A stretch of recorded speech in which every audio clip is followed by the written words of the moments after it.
warahmatullahi wabarakatuh.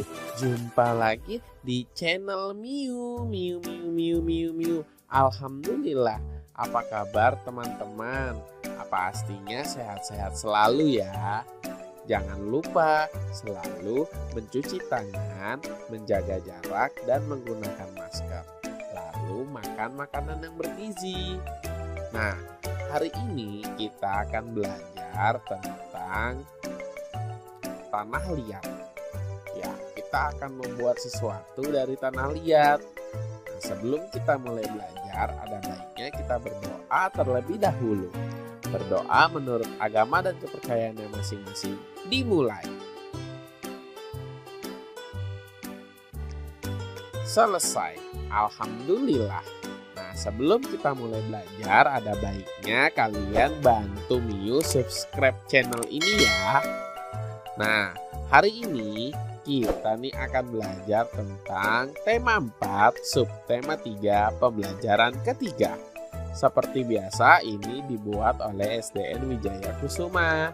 Yuk kita langsung saja belajar. Nah, pertama-tama kita akan belajar tentang SBDP. Nah, pada pembelajaran SBDP kali ini, Dayu dan teman-teman membuat kerajinan. Mereka membuat karya membentuk dari tanah liat. Banyak benda yang dapat dibuat dari tanah liat. Coba kalian perhatikan gambar di bawah dengan teliti. Ya, di situ ada 4 gambar yang terbuat dari tanah liat. Apa saja sih kerajinan yang dibuat dari tanah liat? Yaitu bisa teko, cangkir, mangkok, tempat pensil, patung, lalu ada bisa juga vas bunga, dan lain-lain. Banyak sekali. Apa saja sih bahan dan alat yang dibutuhkan dalam membuat kerajinan dari tanah liat? Nah, itu bermacam-macam ya, tapi yang utama adalah tanah liat dan air. Sisanya alat-alatnya yaitu tergantung kita mau membuat apa. Oke, kita lanjut. Nah, selanjutnya kalian bisa lihat di sini. Di sini ada tanah liat, ada air, ada patung beruang yang dibuat dari tanah liat, serta vas dan guci ya, guci atau keramik itu ya. Nah, itu semua dibuat oleh tanah liat. Nah, tahukah kamu cara membuat kerajinan dari tanah liat? Pastinya belum tahu ya. Maka dari itu, ayo kita lihat bagaimana cara membuatnya. Coba kita baca petunjuk berikut dengan nyaring. Yang pertama, siapkan tanah liat dan air secukupnya. Lalu yang kedua, kita siapkan tripleks atau papan kayu sebagai alas. Yang ketiga, kita siapkan gambar rancangan atau model yang akan kita buat. Keempat, tempatkan tanah liat di atas triplek atau papan kayu sedikit demi sedikit.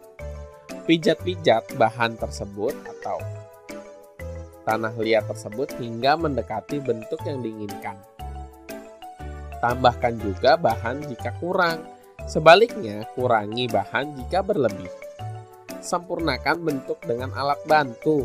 Lalu berikan sentuhan akhir dengan pembentukan detail dan dihaluskan. Wah, jadi begitu caranya.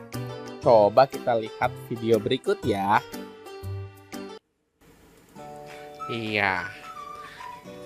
Kita buat ya prakaryanya. Wah, pertama itu dibelah 2 terlebih dahulu tanah liatnya.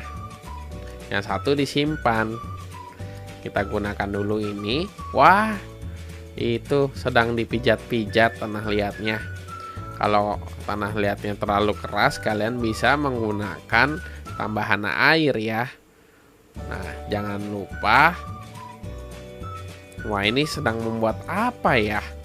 Wah, itu, waduh,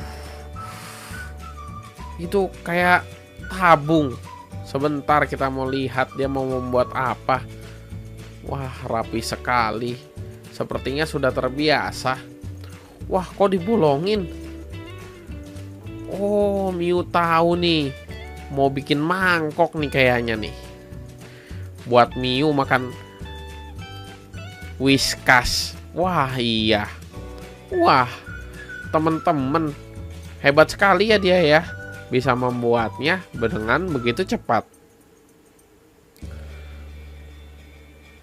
Wah, iya. Wah, sedang dirapikan pinggirannya. Dia hanya menggunakan tangannya saja. Berarti sudah terbiasa membuat. Lihat itu halus sekali buatannya. Wah, iya halus ya. Tuh dia sedang merapikan bagian bawahnya. Wah, ini harus kita tiru. Membuat mangkuk dari tanah liat. Wah, iya. Wah, cepat sekali membuatnya. Tak terasa. Nah, ini ditambahkan air untuk membantu merapikan ya. Kita lihat bagaimana hasil akhirnya. Nah, dengan menggunakan tanah liat, kita pun juga bisa memberikannya warna loh. Dengan tambahan cat air. Tapi kita lihat dulu hasilnya. Dia merapikannya dengan apik ya. Dan jangan lupa ketika sudah selesai, bersihkan sisa-sisa yang tidak tergunakan. Lalu rapikan alat-alatnya. Jangan ditinggal begitu saja. Nah, untuk pembuatan tanah liat ini kalian tidak perlu membuatnya ya. Nanti saja pada saat praktek menggunakan plastisin. Harusnya sih di pembelajaran berikutnya kalian akan menggunakan plastisin. Oke. Sepertinya sudah hampir jadi ya. Ini hebat sekali bisa sampai sedetail itu. Ya, kita lihat dari sebelumnya yang kurang bagus. Oke, sudah jadi sepertinya.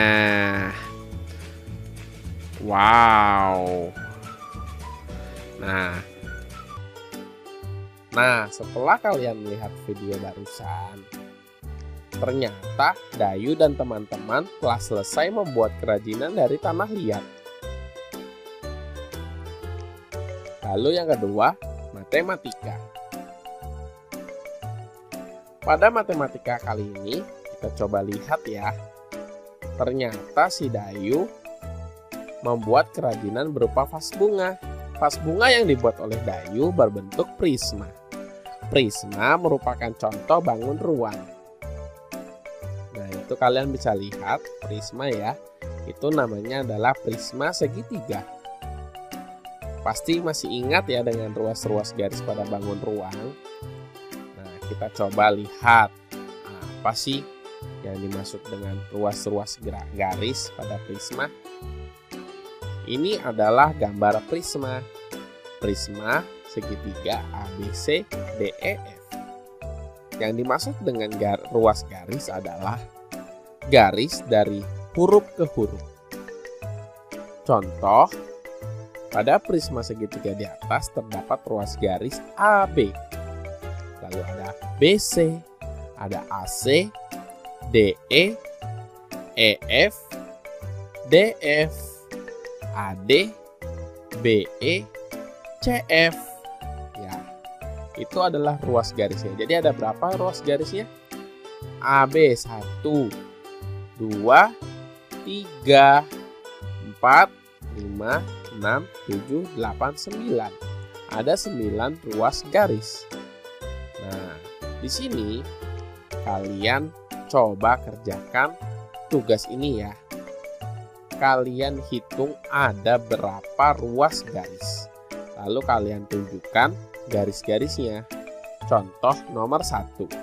Itu adalah bangun prisma segitiga. Ruas garisnya yaitu ada BC, CD, BD, BF, CG, DH, FH, HG, FG.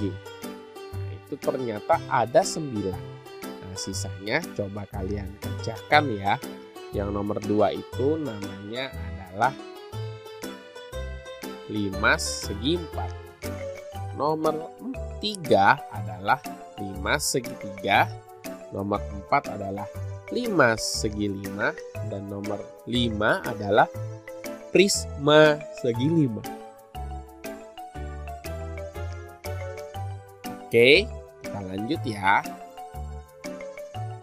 Masuk ke bahasa Indonesia. Nah, membuat kerajinan dari tanah liat dapat membuat lingkungan menjadi kotor. Setelah membuat kerajinan, lingkungan harus segera dibersihkan. Coba dengarkan Miu membaca teks percakapan berikut. Teman-teman, tempat kita menjadi becek, kumuh, dan banyak bercak-bercak tanah. Tempat ini harus kita bersihkan kembali. Betul kata Dayu, tempat ini juga berantakan. Kita juga harus merapikannya kembali.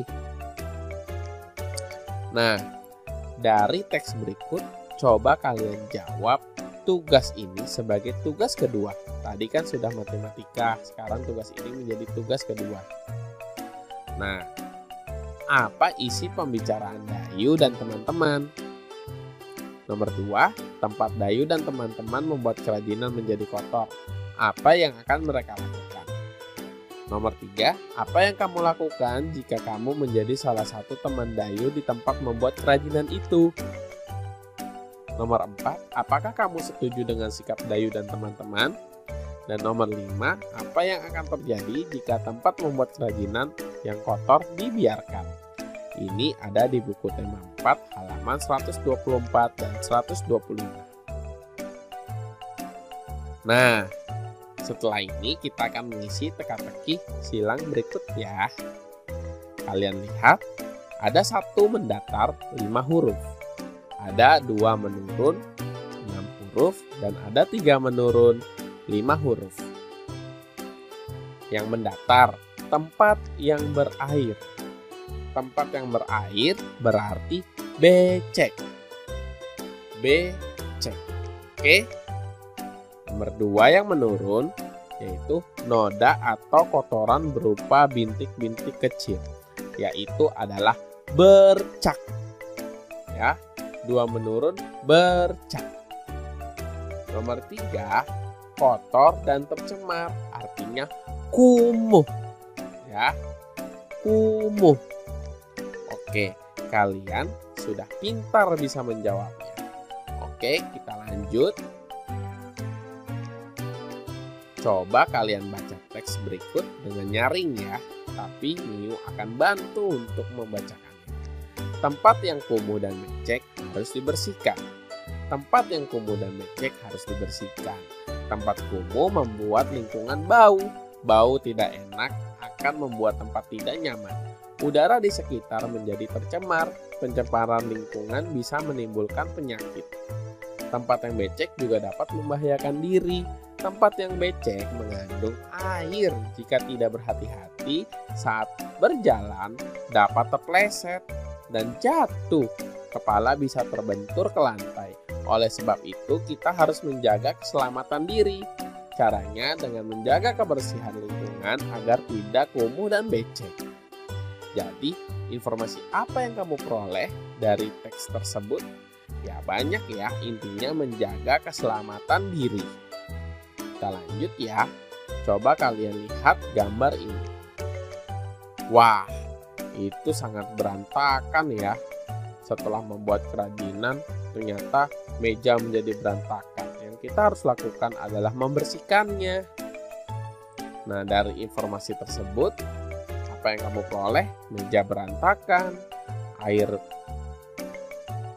becek di mana-mana. Nah, adakah lingkungan di sekitarmu seperti di gambar? Kalau ada, kalian bantu membersihkannya ya. Hehehe. Oke, kita lanjut. Wah, ternyata sampai jumpa di pembelajaran berikutnya ya. Terima kasih, tetap di rumah, jaga kesehatan dan rajin cuci tangan untuk mencegah penularan virus COVID-19. Sampai jumpa. Assalamualaikum warahmatullahi wabarakatuh. Miu, miu, miu.